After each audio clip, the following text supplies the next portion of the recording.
Voici maintenant le document 50 minutes Inside, Marrakech, le nouveau haut lieu de la jet set. Toute la semaine, les stars invitées par le Festival international du film s'y sont pressées. Ariel Dombal, Mick Jagger, Anne Sinclair, Pierre Berger pour ne citer qu'eux. Et c'est vrai que de plus en plus de vedettes ont des riads dans la région de Marrakech. Marrakech, c'est le soleil, le désert, l'exotisme à seulement 3 petites heures de Paris. L'une des destinations préférées de ceux qui sont connus et qui ont de l'argent. Guerre des palaces, soirées branchées, conciergerie de luxe, hôtel 5 étoiles. À quoi ressemble la vie à Marrakech et qui sont ceux qui font de la ville rouge un lieu de villégiature de plus en plus prisé par les stars? L'enquête est signée Grégory Ojol. Il y a une semaine, ouverture du 11e Festival international du film de Marrakech. Sur le tapis rouge, un parterre de stars venus du monde entier. Émir Kusturica, le président du jury, Nicole Garcia ou bien encore Jessica Chastain, l'étoile montante de Hollywood. Pendant 10 jours, la planète cinéma va vibrer au rythme de Marrakech, la perle du Sud, plus d'amour que jamais. Il y a quelque chose qui se passe ici qui se passe nulle part ailleurs. Je ne sais pas si c'est l'air ambiant, l'atmosphère, le ciel étoilé, les sourires des gens, je n'en sais rien. Mais en tout cas, pour moi, c'est différent, ça me touche beaucoup. En même temps, il y a tout ce côté très glamour avec le festival qui a des gens aussi prestigieux qu'à Cannes, mais c'est beaucoup plus accessible et détendu. C'est une ville magique, qui est d'abord une ville du tourisme. Parce que tous ceux qui viennent là, ils n'ont pas envie d'en repartir. Depuis toujours, Marrakech exerce son pouvoir d'attraction sur les célébrités. Mick Jagger, BHL et Ariel Dombal, Alain Delon sont des habitués. À l'instar de Saint-Tropez, Miami ou Ibiza, la cité marocaine est un lieu de passage incontournable pour les jet-setters occidentaux. Alors comment Marrakech parvient-elle à rester le symbole du luxe à l'oriental? Pourquoi les stars en ont-elles fait l'une de leurs destinations favorites? Nikesh et Madia sont des touristes anglais venus passer quelques jours de vacances à Marrakech. Ce matin, petite sortie shopping en plein cœur du souk.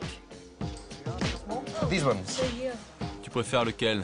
Celui-ci ou celui-ci?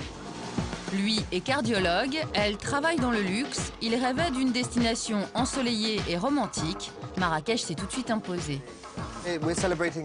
On est venu pour fêter notre anniversaire de mariage à Marrakech. On habite à Londres et on voulait trouver une destination chaude et pas trop éloignée. Et à cette époque de l'année, ce n'est pas évident à trouver. Et comme de nombreux touristes en quête d'exotisme, le couple a trouvé son bonheur dans le dédale de la Médina. La première fois, quand on est entré dans ces petites rues, on s'est dit, mais où est-ce qu'on va? C'est un endroit vraiment très secret. Nikesh et son épouse ont opté pour ce riad haut de gamme, ouvert il y a à peine quelques mois. Un patio entièrement rénové, bordé par 6 chambres traditionnelles, tout confort. On est loin des chaînes d'hôtels standardisées. Le riad est entièrement privatisable et le service à la carte, c'est ce qui a séduit ces touristes. Ils savaient que c'était notre anniversaire de mariage hier, donc ils ont dessiné un cœur en pétales de rose sur le lit et allumé des bougies partout. On n'a pas ce genre d'attention dans un hôtel. En marge des luxueux riads qui sont le symbole de Marrakech, le Maroc doit innover pour attirer une clientèle VIP à la recherche de nouvelles sensations. Découvrir de nouveaux produits touristiques très haut de gamme, c'est justement le travail de Bernard Fromageau depuis plus de 30 ans. C'est parti, hein? Sa clientèle, des acteurs, des hommes politiques, des chefs d'entreprise qui en ont assez des vacances classiques. Ce qu'ils recherchent, c'est vraiment des endroits où ils peuvent être en famille ou un petit groupe d'amis, mais seuls. Et le campement que nous allons voir, effectivement, est un campement en plein désert qui n'est accessible qu'en petits groupes. Au programme du jour, l'inspection d'un bivouac dans le sud marocain. Mais pour s'y rendre, la journée va être longue. 8 heures de route à partir de Marrakech, avec la traversée de l'Atlas, puis des oasis de la vallée du Dra. Une dernière halte aux portes du désert, puis encore 2 heures de route sur la piste du Dakar, avant de traverser les dunes de Mamid, pour finalement arriver au campement en fin de journée. Bonjour. Bonjour Vincent, ça va bien? Dans le désert. Bonjour. Ça va bien? C'est super ici, hein? Ah, ça se mérite, hein? C'est parti pour la tournée d'inspection de Bernard Fromageau. C'est le seul et unique camp. On travaille beaucoup, couple, 4 personnes. Ah oui, les honeymoon, ça. Là, ça. Imagine une petite bouteille de champagne au coucher du soleil là-haut sur cette dune. Et alors, les tentes sont équipées donc... 6 tentes chauffées plantées au beau milieu de l'immensité désertique, avec lit king size, hammam et toilettes. Coût de la nuitée par tente autour de 1 200 €. Un niveau de prestation qui a déjà séduit de nombreuses célébrités en vacances au Maroc. Vous avez des célébrités parmi vos clients? Tout à fait. Il y a eu Mick Jagger qui est passé récemment. Il y a eu Harvey Keitel, Sigourney Weaver. Beaucoup d'Américains. Oui, Son Altesse Royale, la Reine d'Espagne, la Reine Sofia. De plus en plus, le Maroc s'adapte pour cette catégorie de touristes huppés. De nombreux Français saisissent l'opportunité pour développer leur activité. Retour à Marrakech, en compagnie de Xavier Antony. Ce Français est expatrié au Maroc depuis plusieurs années. Son métier, concierge de luxe. Ça fait partie d'un circuit. Une fois par an, tu fais Saint-Tropez, Saint-Moritz, Gstaad, Marrakech, New York. Ça fait vraiment partie d'un circuit international. Tu dois y passer au moins 3 jours dans l'année. Et c'est là, moi, que je récupère mes clients, c'est quand ils viennent passer ces 3 jours. Cet après-midi, Xavier se rend dans le plus célèbre palais de la Palmeraie pour préparer l'anniversaire de mariage de clients philippins milliardaires. Bonjour, ça va bien? Pour l'événement, il doit organiser plusieurs soirées, mais aussi loger une bonne trentaine d'invités pendant plus d'1 semaine.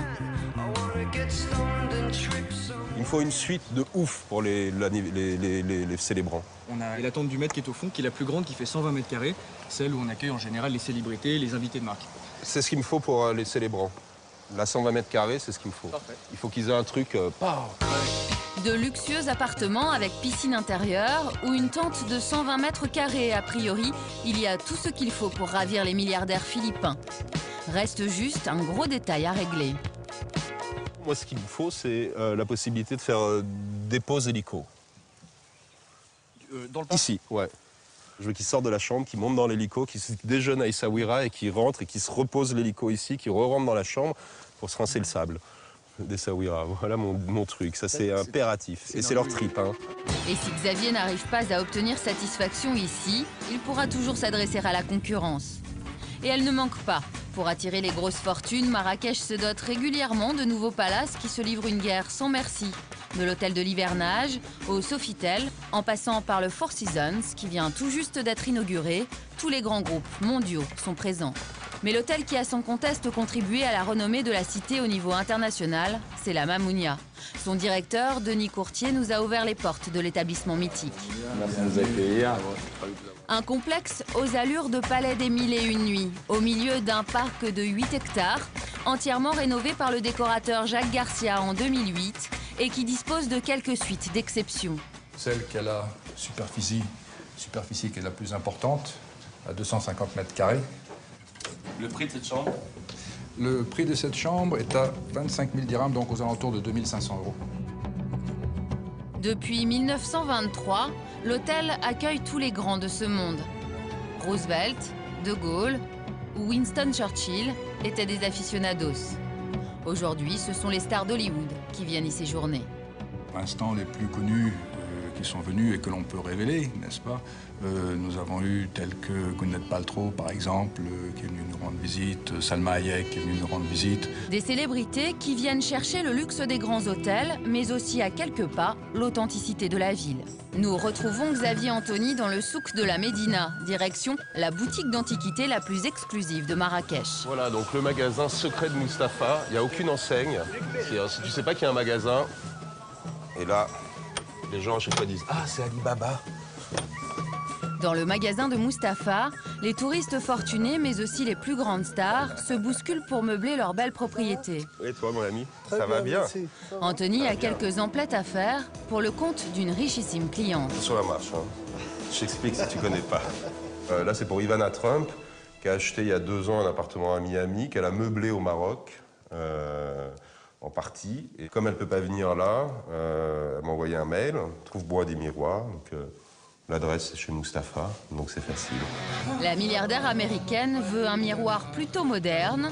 Xavier connaît bien ses goûts et repère finalement ce qu'il lui faut. Donc moi, je vais prendre celui-là. Je vais lui demander la taille exacte. Le modèle, c'est celui-là. Parce que je crois que c'est pour mettre au-dessus des vasques dans une salle de bain, dans la salle de bain d'amis. Et qu'il y a 2 vasques, donc tac, tac. Donc, à mon avis, ouais, je vais lui demander les mesures exactes. En 30 ans, Mustapha a vendu des meubles à Sting, Jane Fonda ou bien encore à Bill et Hillary Clinton. Donc, Mustapha, tu l'appelles, il dit non, je vais déjeuner avec telle star internationale à Rabat, je vais voir telle copine qui est une autre star internationale dans son riad. Mission accomplie pour Xavier, 600 € et les miroirs seront livrés à Miami dans moins de 2 semaines. La nuit tombe sur Marrakech, tandis que les prestigieux jurés du Festival du film sont conviés à une soirée très privée dans une riche propriété de la Palmeraie. Le monde de la fête se met au travail. Dans ce nightclub très connu des jet-setters, le personnel est dans les starting blocks. C'est 7 jours sur 7 toute l'année, même le 2 janvier, le 3 janvier. Ce soir, Brice, le directeur artistique du club, doit accueillir une star internationale de passage à Marrakech. Dernier petit briefing avec ses équipes. On est premier samedi du Festival du film de Marrakech, donc on va attendre beaucoup de stars, beaucoup de people. On s'amuse avec eux et on fait passer un super moment, d'accord? Allez, à tout à l'heure. Minuit et demi, le producteur Red One fait enfin son entrée.